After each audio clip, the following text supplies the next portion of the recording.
Magandang araw sa ating lahat mga kapapsi. Magluluto po ako ng ulam namin mga kapapsi. Yan. Yan po ang aking mga sangkap sa aking recipe ngayon mga kapapsi. Yan. Yan. May malunggay, pitsay, tsaka puso ng saging mga kapapsi. Yan.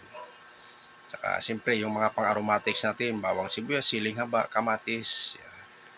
Marami pa yan mga kapapsi. Dagdagan lang natin yung ating mga pangpalasa sa ating recipe mga kapapsi. Tsaka may halagang 100 na karne na laman mga kapapsi. Pangsahog ko lang sa ating recipe mga kapapsi.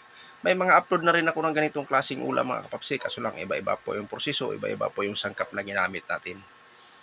Yan. Nagigisa na po tayo ng bawang mga kapapsi. Yan. Sibuyas. Marami tayong sibuyas stock mga kapapsi. Medyo mura lang yung sibuyas ngayon.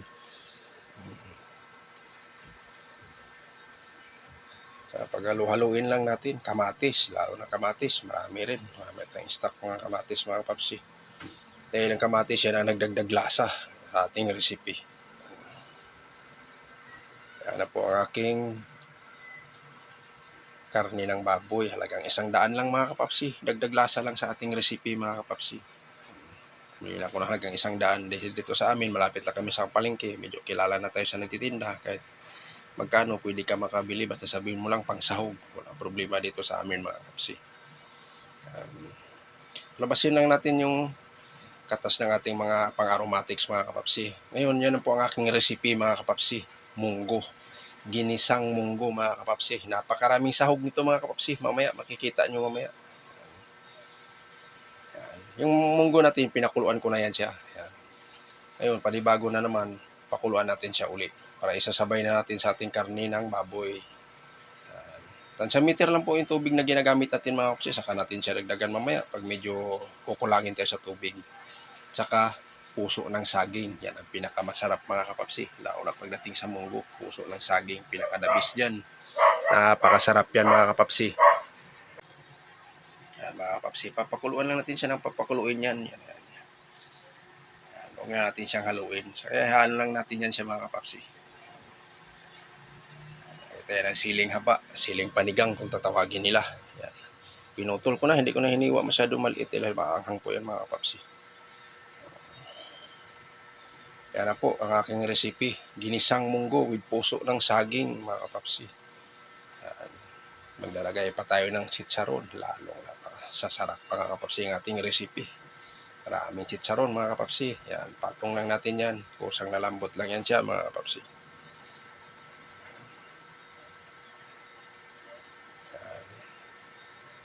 Tsaka ilalagay natin yung pitsay. Yan. Pinakadabis. Pitsay mga kapapsi. Na pagdating sa munggo pitsay. Yan na po siya ang kalalabasan niya mga kapapsi.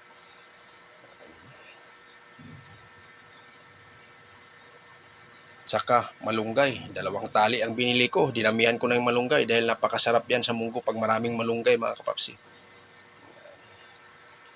Yan na po ang ating recipe. Napakasimpleng ulam pero para sa amin ay napakasarap na ito mga kapapsi. Ginisang munggo with puso ng saging at mga marami pa tayong hinahalo dyan mga kapapsi. Yan. Lahat ng mga sikretong pangpalasa nilagay ko na dyan mga kapapsi. Pinapakita sa inyo pa isa-isa mga kapapsi. Ang importante lang kasi nito mga kapapsi kung paano natin siya papasarapin. Namimiss ko humigop ng ganitong klaseng ulam mga kapapsi. Yan. Medyo natatakam na ako mga kapapsi. Titikman na natin ang ating resiping ginisang munggo with puso ng saging mga kapapsi. Ano? Kung sino pang hindi kumain dyan, sabayan niyo ako mga kapapsi. Kain tayo.